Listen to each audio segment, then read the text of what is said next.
Welcome to 69 TV. నేను మీ కార్తిక్. ముందుగా బులెటిన్లోని headlines.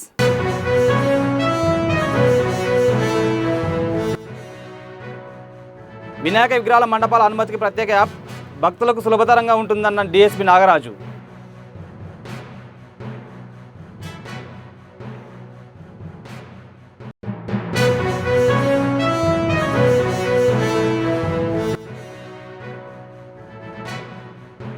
కూటమి ప్రభుత్వం అరకొరగా హామీలు అమలు చేస్తుంది. సీఎం చంద్రబాబుపై విమర్శలు గుప్పించిన ఎమ్మెల్యే విరూపాక్షి.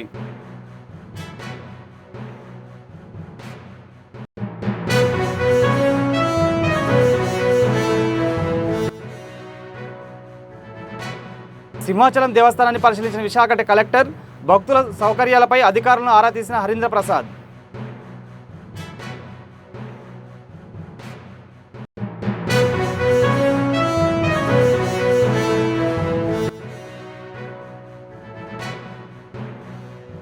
ఏపీ రాజధానిపై వైసీపీ నేతలు విష ప్రచారం చేస్తున్నారు.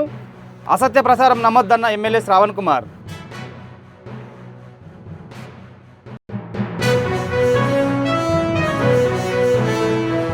ఇక డీటెయిల్స్లోకి వెళ్దాం. వినాయక విగ్రహాలు ఏర్పాటు చేసుకున్న వారికి పోలీసుల ఆధ్వర్యంలో ఒక యాప్ అనుమతి తీసుకురానున్నట్లు ప్రకాశం జిల్లా మార్కాపురం డీఎస్పీ నాగరాజ్ తెలిపారు. వినాయక చవితి సందర్భంగా విగ్రహాల ఏర్పాటు చేసేవారు తప్పనిసరిగా అనుమతి పొందాలని ఆయన సూచించారు. గతంలో అనుమతుల కోసం పేపర్పై రాసి అధికారులకు దరఖాస్తు చేసుకోవాల్సి వచ్చేదని, ఇప్పుడు ఈ ప్రక్రియ సులభతరం చేయడానికి యాప్ తీసుకురాబోతున్నా తెలిపారు. ముఖ్యంగా పాటించాల్సింది ఏంటంటే ఏ విగ్రహాలు ఎవరి ఆధ్వర్యంలో పెడుతున్నారు, సో దానికి రక్షణగా వాళ్ళు ఏ కమిటీ మెంబర్స్ ఉన్నారు, ఆ విగ్రహానికి బాధ్యత ఎవరు వహిస్తున్నారు, ఆ విగ్రహానికి ఎన్ని రోజులు పూజలు అందిస్తారు, ఆ పూజలు అందించిన తర్వాత ఆ విగ్రహాన్ని ఏ రూట్ ద్వారా ఎక్కడ నిమజ్జనం చేస్తున్నారు, అది ఎన్ని గంటలకి దాన్ని ఆ రోజు బుక్ చేస్తారు, సో దానికి సంబంధించి ఎంతమంది దాంట్లో పాల్గొన్నారు, సో ఏ బాధ్యతతో అయితే ఆ విగ్రహాన్ని పెట్టి ఆ విగ్రహం యొక్క భయభక్తులతో ఒక ఇష్టనియమాలతో పూజలు చేసి దాన్ని అదే గౌరవంతో నిమజ్జనం చేసే వారికి కూడా ఎవరైతే పెట్టారో వాళ్ళు ఖచ్చితంగా వాళ్ళే ఆ రక్షణకు సంబంధించి బాధ్యత తీసుకోవాలి. ఈ ఇన్ఫర్మేషన్ అంతా కూడా ఫిల్ చేసిన మాత్రమే దీని మీద పర్మిషన్ అనేది కంపల్సరీగా ఉండాలి. పర్మిషన్ లేకుండా విగ్రహం పెట్టడం అనేది వాళ్ళ మీద డెఫినెట్గా చర్య తీసుకోవడం జరుగుతుంది. ప్రతి ఒక్కరు కూడా సాయంత్రం యాప్ ఒకటి లాంచ్ చేయాలనుకుంటున్నారు. అంతకుముందు అంటే పేపర్ మీద పర్మిషన్ తీసుకొని యాప్ ఒకటి పెట్టాలనుకుంటున్నాం. ఆ యాప్ ద్వారా మీరు అప్లికేషన్ అంటే మీరు ఫార్వర్డ్ చేసి దానికి సంబంధించి మైక్ పర్మిషన్స్ కానీ అన్నీ కూడా ఏ లొకాలిటీలో పెట్టుకుంటాం, ఆ లొకాలిటీ సెన్సిటివిటీ ఉంటుంది. ఏదో మీరు పెట్టినట్టే మనకు తెలుసు మనది లౌకిక రాజ్యం కాబట్టి మనం ఒక విగ్రహం పెడుతున్నామంటే ఆ లొకాలిటీ కూడా ఇన్ఫ్లుయెన్స్ అవుతుంది. అట్లాగే గ్రామాల్లో గ్రూపులు ఉంటాయి, అట్లాగే వాళ్ళు వచ్చి ఒక పోటీ విగ్రహాలని విగ్రహ రాజకీయాలు చేసినట్టు భక్తి శ్రద్ధలతో ప్రతి ఒక్కరు కూడా చేసుకొని పోలీసు సహకారం తీసుకొని పోలీసు పర్మిషన్ లేకుండా ఏ విగ్రహాలు పెట్టకూడదని, సో వీలైనంత వరకు తక్కువ టైం మాత్రమే పెట్టి త్వరగా అది నిమజ్జనం కంప్లీట్ చేసి అందరూ కూడా మంచి శాంతి పద్ధతులు బాగా ఉండేటట్టుగా చూసి ప్రశాంత వాతావరణంలో సబ్ డివిజన్లో ఉండే ఈ మొత్తం 12 మండల ప్రజలందరూ కూడా మంచిగా పోలీస్ స్టేషన్ పరిధిలో ఉండే అందరూ కూడా మంచిగా పండుగ చేసుకొని సంతోషంగా ఉండాలని ఆకాంక్షిస్తున్నాను. ఎప్పుడు కూడా పోలీస్ అంతా కూడా వీటన్ని మీకు ప్రజల పక్షాన్ని ఉంటాము. కాకపోతే ఆ గైడ్లైన్స్ రూల్స్లోనే ఆ ఫ్రేమ్వర్క్లోనే మీరు ఖచ్చితంగా పాటించాలి. శాంతి భద్రతని కాపాడుకోవడం కోసం పోలీసుకి సహకరించాలి. Thank you. రౌడీ శ్రీటర్ శ్రీకాంత్ ప్రేయసి నిడిగుంట అరుణపై హైకోర్టు న్యాయవాది పేటేటి రాజారావు తీవ్ర ఆరోపణలు చేశారు.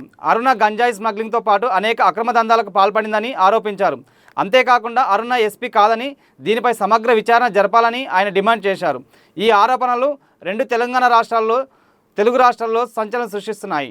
ఈ విధంగా గోవా అంటున్నారు, లేకపోతే ఇంకా రకరకాలుగా పోవటం కూడా అన్ని సీసీ కెమెరాల్లో చూస్తే మొత్తం కూడా రికార్డు బయటకు వస్తాయి. ఆమె ఈరోజు కేవలం ఎస్సీ మహిళ కాకపోయినా ఎస్సీ మహిళ అని చెప్పి ఆమె కేవలం ఓసీ దానికి సంబంధించిన ప్రూఫ్లతో సహా గౌరవ కోర్టులో ఎస్సీ ఎస్టీ కోర్టులో ఒరిజినల్ సీఏ కాపీ కూడా పేపర్ల వారి ముందుకు కూడా తెలియజేస్తున్నాను. నేను ఒకటే అనేది, ఆమె మీద కఠిన చర్య తీసుకోవాలి. ఆమె వల్ల చాలామంది కూడా బస్తో పట్టిపోయారు. ఆమె ఏమి రౌడీ అయితే ఆమె వరకు ఉండాలా, అంతేగాని 10 మంది మీద దౌర్జన్యం చేసే హక్కు ఆమెకేముంది అంటున్నా. చట్టాలు ఉన్నాయి, ఖచ్చితంగా అధికారులు ఉన్నారు, ఏం చేయాలనేది వాళ్ళు ఖచ్చితంగా నిర్ణయిస్తారు. ఈరోజు ఆల్ డిపార్ట్మెంట్లు కూడా ఈరోజు బయటకు వచ్చినాయి. ఎందువల్లంటే కారణం ఏంటంటే ఒక మీడియా సోదరుల వల్లే ఈరోజు ఆమెకి పంట పండింది. ఈరోజు ఆమె ఆ సాయి ఎన్క్లేవ్ అపార్ట్మెంట్లో ఉంటే దానికి బినామీలైనటువంటి మునీంద్ర రేఖ ఆమె ఆస్తుల మీద కానీ, ఈ విధంగా సాయి ఎన్క్లేవ్ అపార్ట్మెంట్లో ఫస్ట్ ఫ్లోర్లో ఉంటున్న మునీంద్ర రేఖ వీళ్ళిద్దరూ కూడా ఆమెకి సపోర్టు. వాళ్ళని కూడా ఈ కేసుల్లో ముద్దాయిల కింద విచారణ చేసి ఇరికించాలని కూడా నేను తెలియజేస్తున్నా. ఎవరికి కూడా అన్యాయం జరగకుండా చూసి ఆమె చేసినటువంటి వాటిని ఆమె అన్యాయంగా ఈ విధంగా బ్లాక్ మనీ అంతా కూడా ప్రభుత్వం వారు స్వాధీనం చేసుకొని ఈ విధంగా ప్రజలందరికీ న్యాయం చేయాలని కోరుతున్నా. నమస్తే. ఆలూరు ఎమ్మెల్యే విరూపాక్షి ఆంధ్రప్రదేశ్ సీఎం చంద్రబాబుపై తీవ్ర విమర్శలు గుప్పించారు. ఎన్నికల హామీలను అరకొరగా నెరవేరుస్తూ ప్రజలను మోసం చేస్తున్నారని ఆరోపించారు. ఉచిత బస్సు, గ్యాసు, అన్నదాత సుఖీభావ పథకాలు సరిగా అమలు కావడం లేదని, దివ్యాంగుల పింఛన్లను తొలగించే కుట్ర జరుగుతుందని ఆరోపించారు. దివ్యాంగులను కార్యాలయాల చుట్టూ తిప్పి ఇబ్బందులకు గురి చేస్తున్నారని ఎమ్మెల్యే ఆగ్రహం వ్యక్తం చేశారు. 50 ఏళ్ళకి పింఛన్ అంటేనే 50 ఏళ్ళు ఉన్న వాళ్ళందరూ మీకు ఓట్లేసి గెలిపించినారు. అలాంటిది ఈరోజు పింఛన్ దాదాపుగా 4.5 లక్షల మందికి ఈరోజు కుంటి శాఖలు చెప్పి 40% అని చెప్పి వికలాంగుల కాళ్ళు పోయిన వాళ్ళకి కానీ మొత్తం ఈరోజు రోడ్డును మనేసి చాలామంది ఆత్మహత్యలు చేసుకుంటున్నారు. ఇది మా ఊర్లోనే ఒక ఆయన పెద్ద మనిషి వచ్చినాడు, ఆయన కళ్ళు కనబడు. అలాంటి వ్యక్తి వచ్చి నేను ఆత్మహత్య చేసుకుంటా, నాకు పింఛన్ రాకపోతే నాకు ఎవరు చూస్తారు, కనీసం ఆయన ఇచ్చేదేమో మాకు 6,000 వద్దు, ఉన్నది 4,000 ఇచ్చినా చాలు మాకు అనే విధంగా ఉన్నాడు. నేను పింఛని వికలాంగులకి 6,000 పెంచమన్నాడు ఎవడు, నిన్ను ఉన్నిని తీసేయమన్నాడు ఎవడు, నిన్ను ఉన్నిని పింఛన్లు 6,000 4,000 ఇచ్చాయి అందరికి సారసోటుగా. ఆ రోజు మా జగన్మోహన్ రెడ్డి గారు మా ప్రభుత్వం ఉన్నప్పుడు నెల ఈ నెల ఆ నెలకే ఖచ్చితంగా పింఛన్లు ఎన్నో వచ్చి ఆ పింఛన్లు చేసిన విధంగా ప్రతి నెలకి పింఛన్లు వచ్చినాయి. ఈ రోజు వరకు మీరు 15 నెలలు అయింది, ఇంతవరకు ఒక్క పింఛన్ కానీ కొత్త పింఛన్ లేదు. వితంతుల పింఛన్ కానీ ఇంకా లేదు. దాదాపుగా 2 సంవత్సరాలు. సింహాచలం వరహాలక్ష్మి నరసింహస్వామి వారి దేవస్థానాన్ని కలెక్టర్ హరీంద్ర ప్రసాద్ సందర్శించారు. ఈ సందర్శనలో ఆయన ఆలయంలో భక్తుల సౌకర్యాలపై క్షుణ్ణంగా పరిశీలన చేశారు. అనంతరం ఆలయ అధికారులతో చర్చలు జరిపారు. కలెక్టర్ ప్రధానంగా ఆలయంలో మంచినీటి సౌకర్యాలు, టాయిలెట్స్, పరిశుభ్రత, అన్నప్రసాదం, స్వామివారి ప్రసాదాల నాణ్యత వంటి అంశాలను పరిశీలించారు.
అందరికీ నమస్కారం.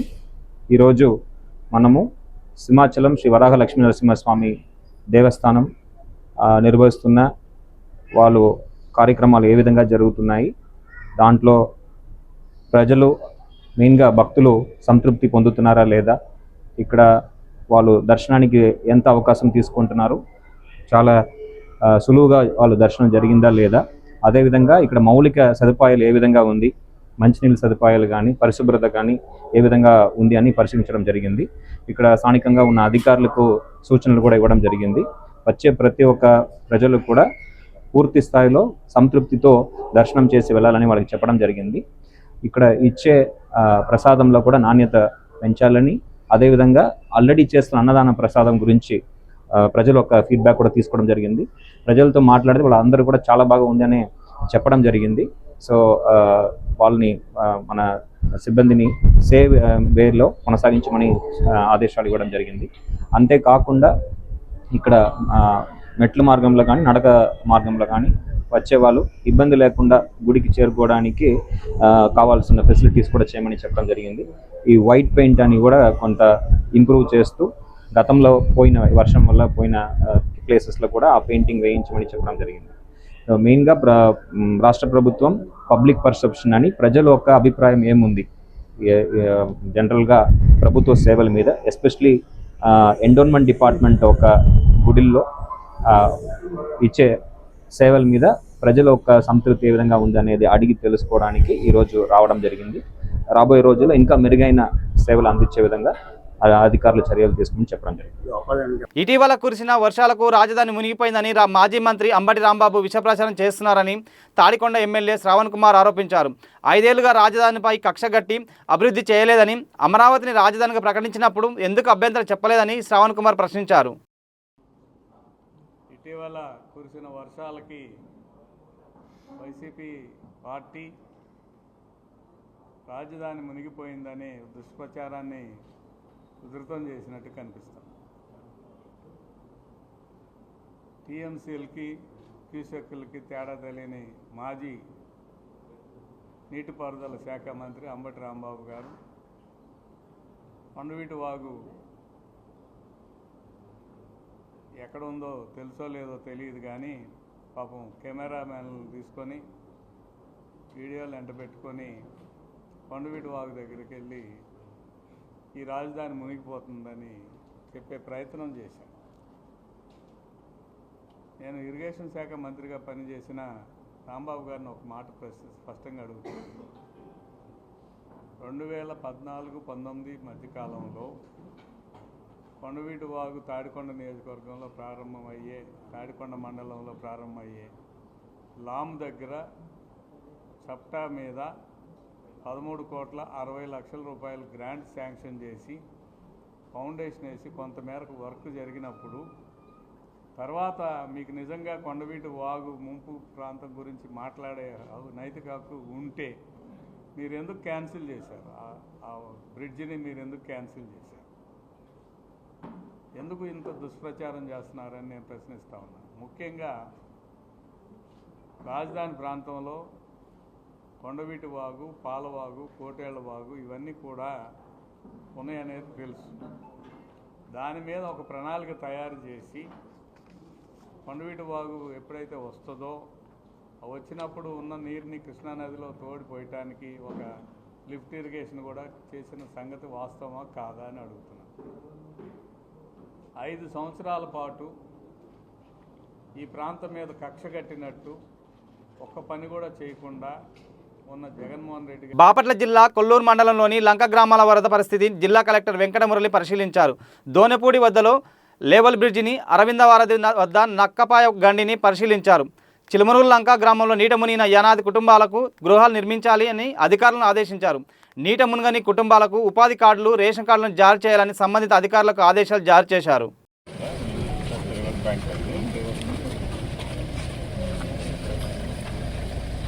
ఇప్పుడు వెళ్ళడానికి అవుతుందా?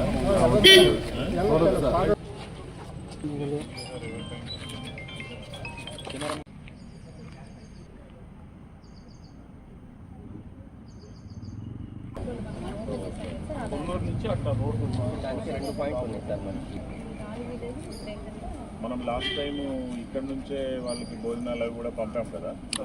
కొల్లూరు ఒక పాయింట్, ఇదొక మనము దోనేపూడి ఒకటి, కొల్లూరు ఒకటి, లోపలికి పంపించింది కొల్లూరు, దోనేపూడి, ఇక్కడ దాకా రాలేము. ఎక్కడ క్రాస్ అవుతాయి?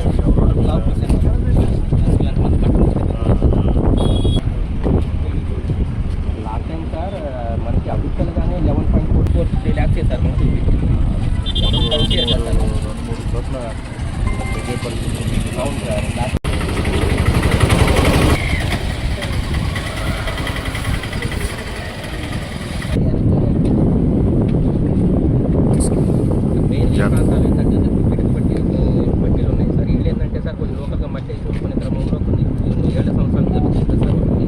ఆ క్రమంలో కొద్దిగా మట్టి మీద మట్టి అనేది ఆ డైరెక్షన్ ఫ్లో తీసుకుంటా ఉంటుంది సార్. గత 2 అడుగుల్లో ఈరోజు మనకి కృష్ణా నది మీద ప్రకాశం బ్యారేజ్ నుంచి outflow 5,13,000 cusecs outflow releases discharge of water వస్తూ ఉంది. సో మనకు బాపట్ల జిల్లాలో ఇది మొట్టమొదటి హ్యాబిటేషను లంకా గ్రామం. అంటే ప్రకాశం బ్యారేజ్లో నీళ్లు అవుట్ఫ్లో ఏవైతే వస్తాయో మొట్టమొదట తగిలేటువంటి లంకా హ్యాబిటేషన్ ఇది, చిలుమూరు లంక. సో ఈ నుంచి మొదలుకొని ఈ కొల్లూరు మండలము, బట్టిప్రోలు మండలము, రేపల్లె మండలంలో సుమారుగా 22 హ్యాబిటేషన్స్లో లంకా హ్యాబిటేషన్స్ ఉన్నాయి. వీటి చుట్టూ కూడా నీళ్లు చేరేటువంటి పరిస్థితి ఉంటుంది. ఇప్పుడు మనము ఫస్ట్ లెవెల్ వార్నింగ్ 3,97,000 వాటర్స్ ఉన్నప్పుడు ఫస్ట్ వార్నింగ్ ఇస్తారు. సో ఫస్ట్ వార్నింగ్ ఆల్రెడీ 2 రోజుల నుంచి నడుస్తుంది. మనం ఇప్పుడు 5,13,000 క్యూసెక్స్ ఆఫ్ వాటర్ వెళ్తూ ఉంది. మరి ఇప్పుడు శ్రీశైలం బ్యారేజ్లో అవుట్ఫ్లో చూసుకున్నప్పుడు అక్కడ కూడా మోర్ దాన్ 5 lakhs అవుట్ఫ్లో వస్తూ ఉంది. శ్రీశైలం 5,17,000 వస్తున్నట్టుగా ఉంది. నాగార్జున సాగర్లో కూడా 4,90,000 పైగా వస్తూ ఉంది. పులిచింతల్లో కూడా రమారమి నాగార్జున సాగర్లో వచ్చినంత అవుట్ఫ్లో అక్కడ కూడా వస్తూ ఉంది. ప్రకాశం బ్యారేజ్లో చూసుకున్నప్పుడు 5,13,000 వస్తూ ఉంది. 5,65,000 దాటగానే మనం సెకండ్ వార్నింగ్ కూడా ఇవ్వడం జరుగుతుంది ఈ నది పైన. సో మరి ఇప్పుడు నేను రోడ్లు అన్నీ పరిశీలించుకుంటూ వస్తున్నాను. ప్రస్తుతం మనం ఈ ప్రభుత్వ కాలంలో ఏదైతే మనం ఇప్పుడు వచ్చామో ఈ ఆర్ఎన్బి బీటీ రోడ్డు, ఈ రోడ్డు పోయిన వరదలప్పుడు బీభత్సంగా కొట్టుకుపోయింది, మొత్తం కూడా శిథిలమైపోయింది అదంతా కూడా. దీన్ని యుద్ధ ప్రాతిపదికన ప్రభుత్వానికి నివేదించడం, వెంటనే నిధులు తెప్పించి ఈ రోడ్డుని చాలా పకడ్బందీగా దగ్గరుండి అన్నీ చేయడం జరిగింది. ఇప్పుడు ఈ రోడ్డు ఉండడం వల్ల వాళ్ళందరికీ ధైర్యం ఉంది, ఫెసిలిటీ కూడా ఉంది. మరి నీళ్ళ విషయానికి మనం చూసుకున్నప్పుడు సుమారుగా 7 లక్షల వాటర్స్ రిలీజెస్ వచ్చేంత వరకు కూడా ఇళ్లలోకి నీళ్ళు వచ్చే ప్రమాదం లేదు, లేదా రోడ్ కనెక్టివిటీ ఇబ్బంది జరిగేటువంటి ప్రమాదం లేదు అనేది ఇక్కడ ఉన్న మన అధికారులు అండ్ ప్రజలు అనుభవపూర్వకంగా చెప్తా ఉన్నారు. కాబట్టి మనం ప్రతి హ్యాబిటేషన్లో కూడా 25 మంది సచివాలయ ఉద్యోగుల్ని ప్లేస్ చేసాం, అక్కడ పెట్టాం. ప్రతి హ్యాబిటేషన్కి 2 మండల స్థాయి అధికారుల్ని అక్కడ పర్యవేక్షణ చేయడానికి పెట్టాము. అదేవిధంగా ప్రతి మండలానికి ఒక జిల్లా అధికారిని పెట్టాము. అట్లనే ఎక్కడైతే ప్రజలు నీళ్ళల్లో దిగే అవకాశం ఉందో, లేదా మునిగిపోయేదానికి అవకాశం ఉందో, ఎక్కడైతే కాలకృత్యాలు తీర్చుకోవడానికి నీళ్ళలోకి వెళ్తారో. విశాఖలో 5 అంతస్తుల బిల్డింగ్ ప్రమాదకరంగా మారిందని వేలంపేట పూల వీధులు పక్కనే ఉన్న 2 భవనాలు పక్కపక్కకి ఒరిగిపోవడంతో స్థానికులు భయాందోళనకు గురవుతున్నారు. వేలంపేటలో రాత్రి 5 అంతస్తుల భవనం పక్కకు ఒరిగిందని, దాంతో హుటాహుటిన ఆ భవంతుల నివాసం ఉంటున్న వారిని అధికారులు వెంటనే ఖాళీ చేయించారు.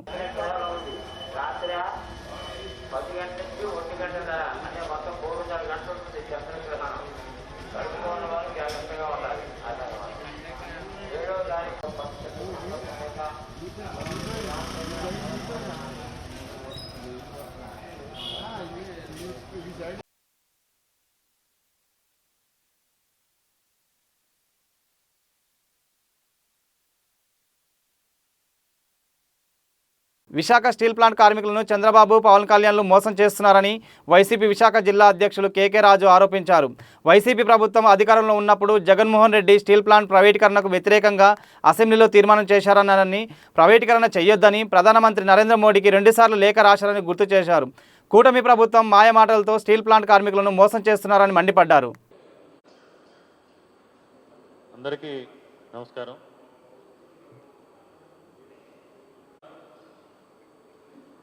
విశాఖపట్నం స్టీల్ ప్లాంట్కి సంబంధించి స్టీల్ ప్లాంట్ ప్రైవేటీకరణకు కేంద్రంలో అధికారంలో ఉన్న బీజేపీ ప్రభుత్వం ఏ విధంగా వ్యూహాత్మకంగా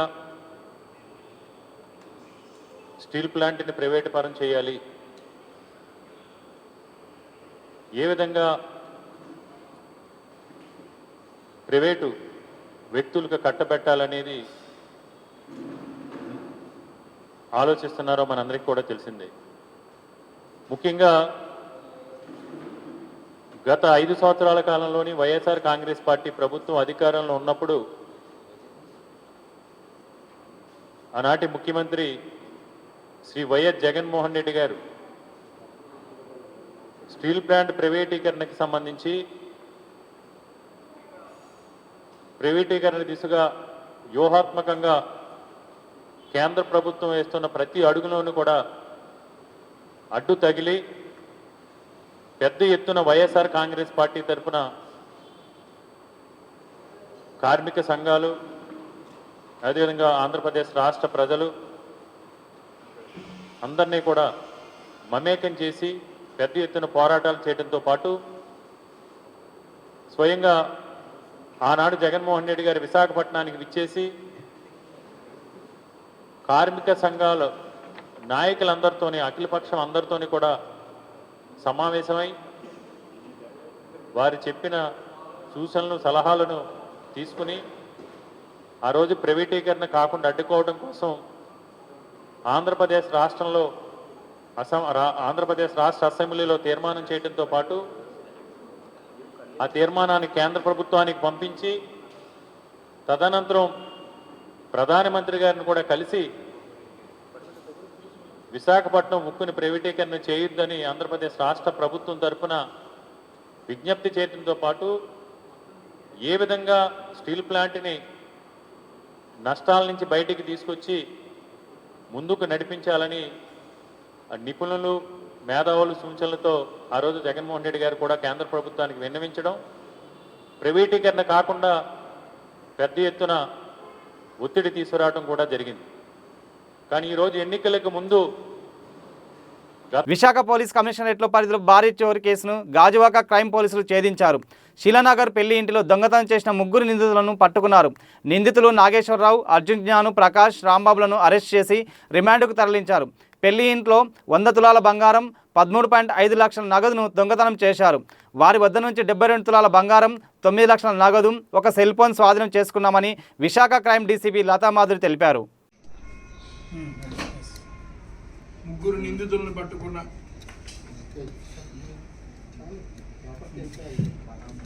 విశాఖ పోలీసులు నిందితులు చెడు వ్యసనాలు బానిసవడం వల్లే భారీ దొంగతనాల వైపు వెళ్ళిన police sensational case in the both Telugu states. Of course. Both, yeah. But our crime staff has done excellent work. We have to appreciate. Bulletin ముగించే ముందు హెడ్లైన్స్ మరోసారి.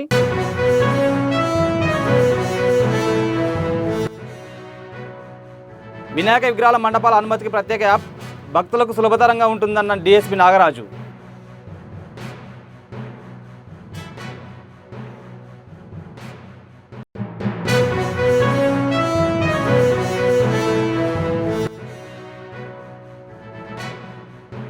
కూటమి ప్రభుత్వం అరకొరగా హామీలు అమలు చేస్తుంది.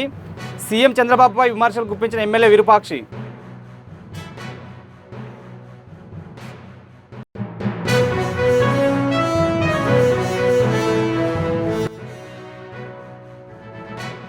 సింహాచలం దేవస్థానాన్ని పరిశీలించిన విశాఖ కలెక్టర్. భక్తుల సౌకర్యాలపై అధికారులను ఆరా తీసిన హరీంద్ర ప్రసాద్.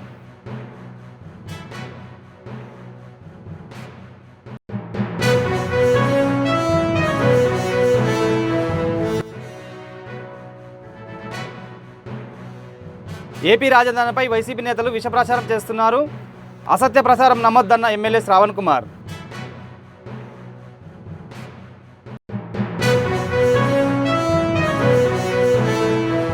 ఇవి బులెటిన్లోని విశేషాలు. మరిన్ని అప్డేట్స్ కోసం చూస్తూనే ఉండండి 69 టీవీ.